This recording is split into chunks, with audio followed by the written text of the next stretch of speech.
The first breath I ever took was inside a yellow Keke napap, parked on the side of a muddy road. My mother almost died giving birth to me that morning. The man driving that Keke, he saved both our lives. 25 years later, I handed him keys to a house he never thought he could own. The sky opened up over Lagos Island in a way that made the gutters overflow and turned the roads into brown rivers. Thunder cracked in the distance, but the only sound louder than the storm was the scream of a woman in labor. Ngozi was drenched, sitting at the back of a Keke napap, gripping her stomach and crying for help. Her husband wasn't there.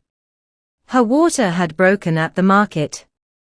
And in all the chaos, one man had stopped, a Nigerian Keke driver with tired eyes and a ripped seat cover.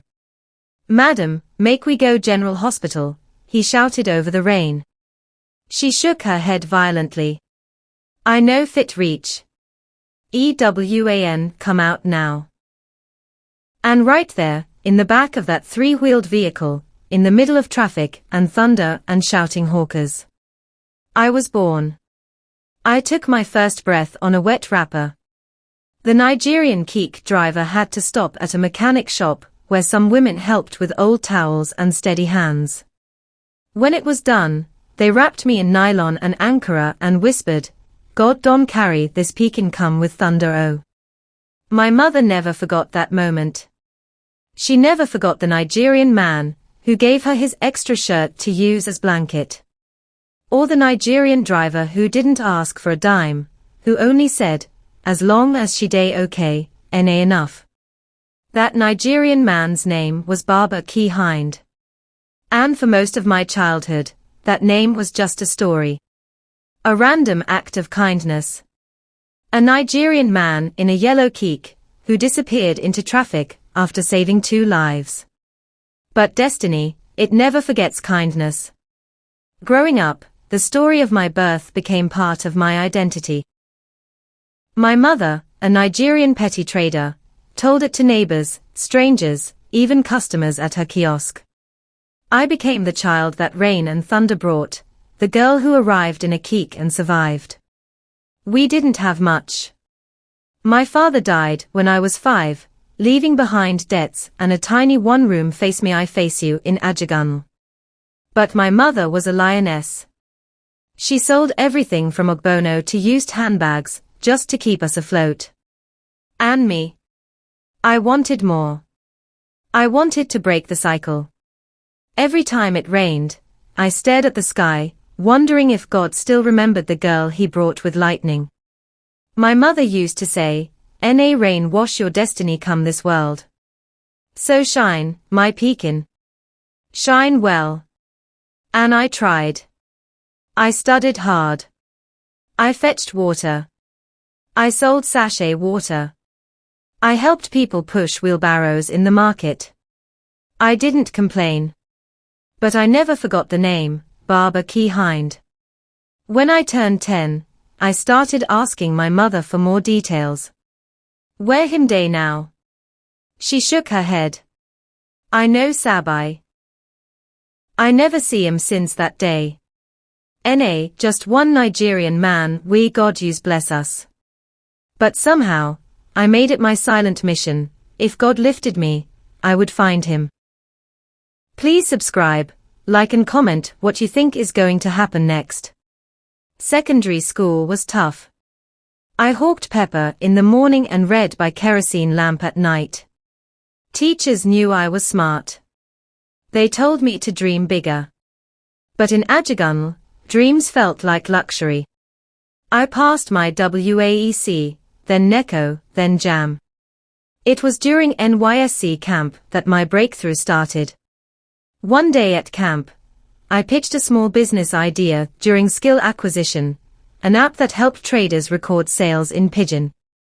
A Nigerian tech mentor visiting from Yaba Hub overheard me. He smiled and said, "You get sense. Come internship with us after camp." That opportunity changed my life. I learned coding. I learned branding.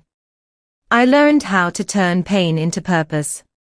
By 25, I launched my first fintech startup. And within 6 months, investors came calling. My first office was in Surulere, close to where my mother said she gave birth to me.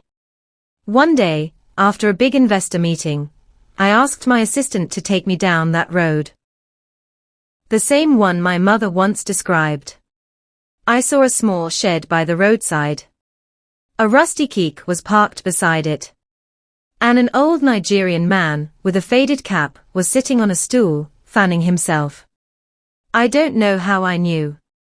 But when I stepped closer and greeted him, he turned slowly and stared. I told him my name.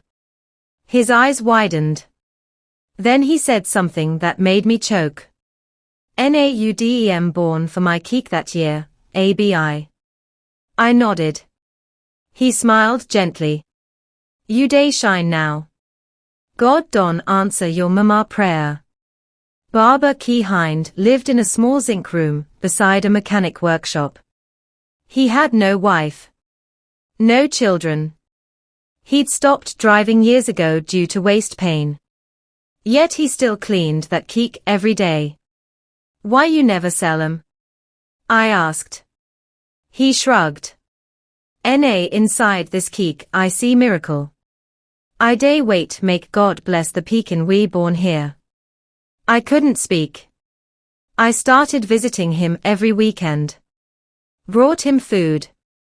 Paid his rent. But I never told him my plan. It took 3 months. I bought land in Ikorodu. Built a 2-bedroom bungalow with solar power and borehole. Then, on his birthday, I told him we were going somewhere. When we arrived, I handed him an envelope. Inside, a house deed. His name. His photo. His address. The Nigerian man, who gave everything to save me now owned a home. He cried for 10 minutes. I cried too. The old Keke he loved. I restored it. Painted it fresh. Mounted a small plaque inside. This Keke carried destiny. It carried me. We kept it in front of the new house. People from the area would stop and ask about it. And he'd tell them the story. Over and over again. When I brought my mother to see him, she collapsed in tears. They hugged for so long, I thought they'd never let go. She said, I tell you say God no day forget good people. Baba Keke just smiled and said, "Na her destiny carry her come back to me."